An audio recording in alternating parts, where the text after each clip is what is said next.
Today, I'm going to tell you about the tragedy that almost destroyed me. That night, the wind smelled like smoke and silence. When I arrived at the farm, my granddaughter, Helena Vargas, was standing in the middle of the field, covered in ashes, holding a blue flower that glowed in the dark. They said she had started the fire. But I knew the fire only appeared to reveal what we had been hiding for years. And if I had told the truth before, maybe that flower would still be alive. Because sometimes the biggest fires don't burn houses.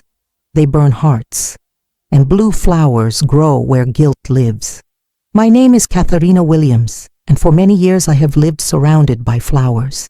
Each one of them holds a secret, because flowers speak, even when we pretend not to hear them. The story I'm going to tell you today is not about the fire that destroyed my house. It's about the silence that destroys families. It's about the secrets we bury in the garden, hoping they'll never bloom. But guilt has deep roots, and blue flowers grow where guilt lives.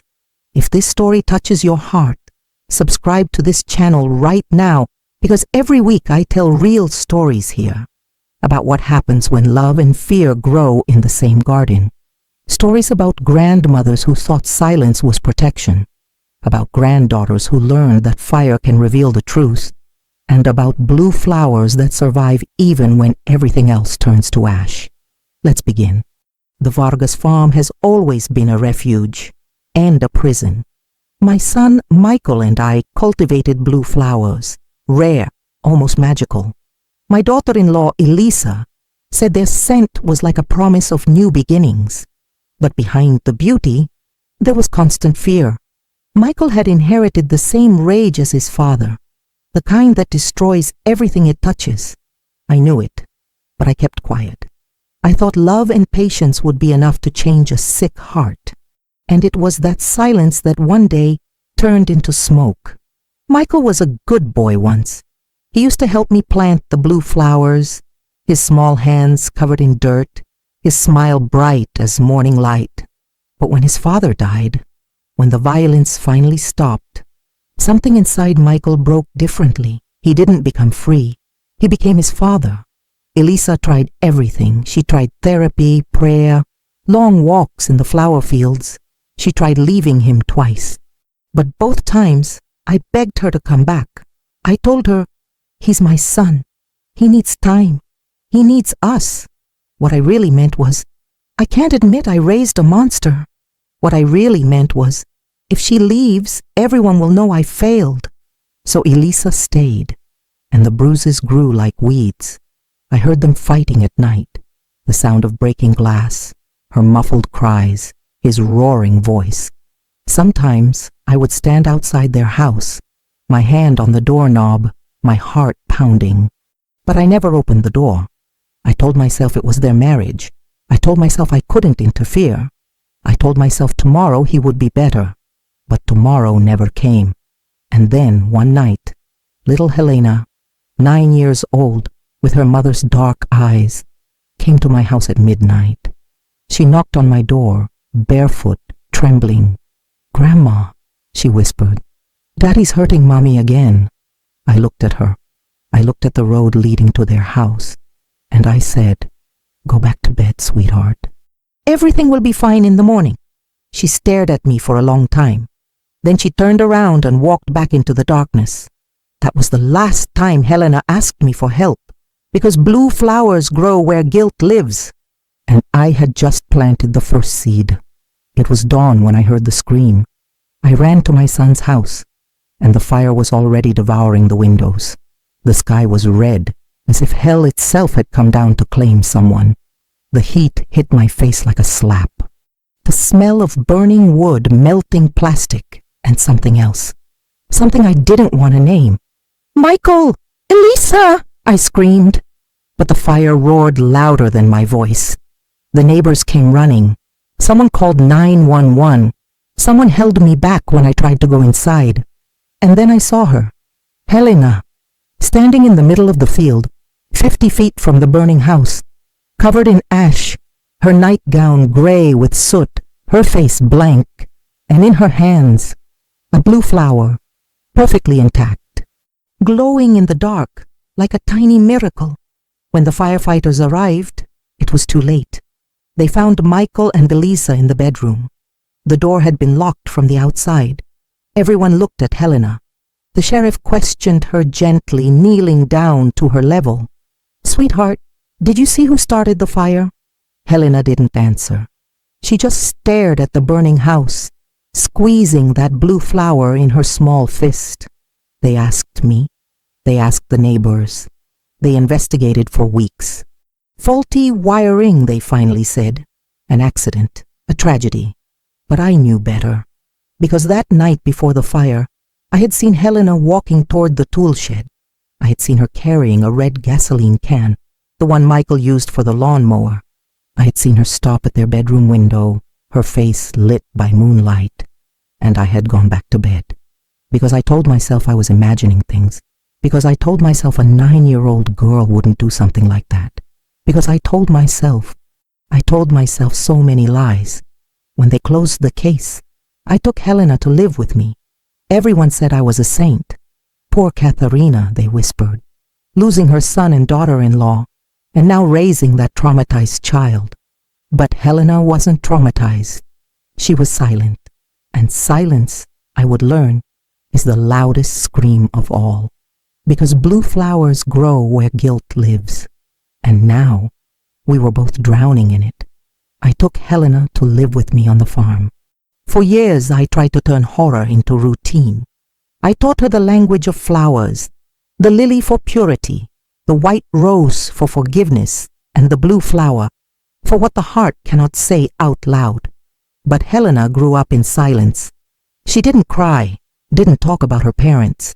Sometimes she woke up screaming at night, saying she saw smoke on the ceiling. I told her it was just a dream. But deep down, I knew. Fire never goes out when it's born inside the soul. Helena became obsessed with the blue flowers. She tended them every day, talking to them in whispers I couldn't hear. She drew them in notebooks, painted them on her bedroom walls. At school, teachers said she was withdrawn and emotionally distant. At home, she barely spoke. But the flowers listened to everything she couldn't say. When Helena turned 13, something changed. She started asking questions. "Grandma, why didn't you help my mother? Grandma, did you know my father hurt her? Grandma, why did you tell me to go back to bed that night?" I had rehearsed my answers for years. I didn't know how bad it was. I thought he would change. I was scared too. But Helena would just stare at me with those dark, knowing eyes. And then she would say, "Blue flowers grow where guilt lives, Grandma." I don't know where she learned that phrase. Maybe she made it up. Maybe the flowers taught her. But every time she said it, something inside me cracked a little more. By the time Helena was 15, she had built a shrine in the flower field, a small circle of stones with blue flowers planted all around. In the center, 2 wooden crosses with her parents' names. She would sit there for hours, talking to the flowers, talking to the dead, and I would watch from the window, my heart heavy with guilt, because I knew what those flowers really represented. They weren't forgiveness. They were accusation. Blue flowers grow where guilt lives, and I had been watering them with my silence for 6 years. When Helena turned 17, I found something hidden in her room, a diary filled with drawings of blue flowers and words that cut like knives. I opened it with trembling hands. The first page said, "Grandma knew." I turned the page. She heard Mom scream. I kept reading. She saw me with the gasoline can. And then, the worst of all, blue flowers grow where guilt lives, and Grandma's garden is full of them. My legs gave out. I sat on her bed, the diary shaking in my hands. Page after page, Helena had documented everything, every bruise on her mother's face. Every night I pretended not to hear, every time I chose my son over his victims. And the final entry, dated 2 days ago. The fire was liberation, but it didn't burn enough. There's still one more secret buried in the garden, and soon everyone will see it bloom. I ran outside. The flower field looked normal, rows of blue flowers swaying in the wind. But then I saw it. In the center of Helena's shrine, The soil had been disturbed. Fresh dirt recently turned, and planted there a single blue flower, much larger than the others. Almost unnatural. I started digging with my bare hands. The dirt was soft, loose, and then I felt something hard, a metal box.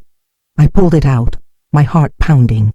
Inside, photographs of Michael hitting Elisa, of bruises, black eyes, split lips, and a journal, Elisa's journal, documenting years of abuse, with dates, times, and my name appearing over and over. I told Catharina. She said to give him another chance. I showed Catharina the bruises. She said marriage is hard. I begged Catharina for help. She closed the door. I looked up. Helena was standing at the edge of the field watching me. Now you know, she said quietly. Blue flowers grow where guilt lives, Grandma, and your garden is full of them. It was a windy night when everything started again. Helena lit candles in the field, just like her mother used to. She said she needed to talk to the fire. I ran to stop her, but the wind carried one of the candles to the dry barn. The flames grew in seconds. "Helena!" I screamed. "We have to get out!" But she just stood there, surrounded by blue flowers, watching the fire rise. "Do you remember, Grandma?" she asked, her voice eerily calm. "What?" I cried. "Helena, we have to go. The night I came to your door, when I was 9. Do you remember what you said?" The smoke was getting thicker. The barn was fully engulfed, but Helena didn't move. "You said, 'Go back to bed, sweetheart. Everything will be fine in the morning.'" Her eyes reflected the flames. "But it wasn't fine in the morning, was it, Grandma?" "Helena, please." That night I went back home. I heard my mother begging him to stop. I heard her screaming your name. "Catharina will help us," she kept saying. "She'll come." Tears streamed down Helena's face. "But you never came." "I didn't know." "You knew!" Helena's voice cracked. "You always knew. You heard. You saw. You chose not to help." The fire was spreading toward us now, embers flying, heat scorching our skin. "So I decided," Helena continued, her voice shaking, "if no one would save us, I would save us myself." "Helena." I locked the door from the outside. I poured the gasoline. I lit the match. She looked at me with broken eyes. I was 9 years old, and I killed my father to save my mother. But I was too late. He had already choked her to death. I fell to my knees, sobbing. "I'm sorry. Oh God, Helena, I'm so sorry." "Sorry?" She laughed bitterly. "Blue flowers grow where guilt lives, Grandma, and you've been drowning in them for 8 years. The barn collapsed behind us with a deafening roar. Sparks shot into the sky like fireflies. "But you know what's funny?" Helena whispered. "The blue flowers always survive, no matter how much fire, no matter how much guilt." She bent down and picked one from the ground. "Because forgiveness doesn't come from words, Grandma." She placed the flower in my trembling hands. "It comes when you finally have the courage to tell the truth." I pulled Helena into my arms as the fire raged around us. We stood there, 2 broken women in a field of blue flowers, watching everything burn. And when dawn came and the firefighters arrived and the questions began, I told them everything. Every sin, every moment of cowardice, every time I chose comfort over truth, because blue flowers grow where guilt lives, and it was time to let them finally bloom. Sometimes life gives us flowers to hide thorns. I lost my son, my daughter-in-law, and almost lost my granddaughter because I confused silence with love. Today, the farm blooms again. Helena plants flowers, and women who have suffered violence come here to learn what the fire tried to erase, that no guilt needs to be inherited, that silence is not protection, that sometimes the only way to survive is to burn down everything that's killing you. And whenever the wind passes and I smell that scent of smoke and blue flowers, I remember that forgiveness is not born from a word. It is born when we finally have the courage to tell the truth. Helena is 25 now. She runs a sanctuary for domestic violence survivors, and every woman who arrives receives a blue flower, not as a symbol of guilt, but as a reminder Even after fire, even after darkness, we can still bloom. Because blue flowers grow where guilt lives, but they also grow where healing begins. If this story touched your heart, leave a comment telling me, blue flowers grow where guilt lives. Share this video with someone who needs to hear that fire can destroy, but it can also illuminate. And remember, every flower is born from darkness, and sometimes the soul also needs to burn a little to bloom again. If you or someone you know is suffering domestic violence, please reach out for help. Silence protects no one, and no one deserves to live in fear. Subscribe to this channel for more true stories about families, secrets, and the courage it takes to finally tell the truth. Thank you for listening. My name is Catharina Williams, and this is the story of the blue flower that survived the fire.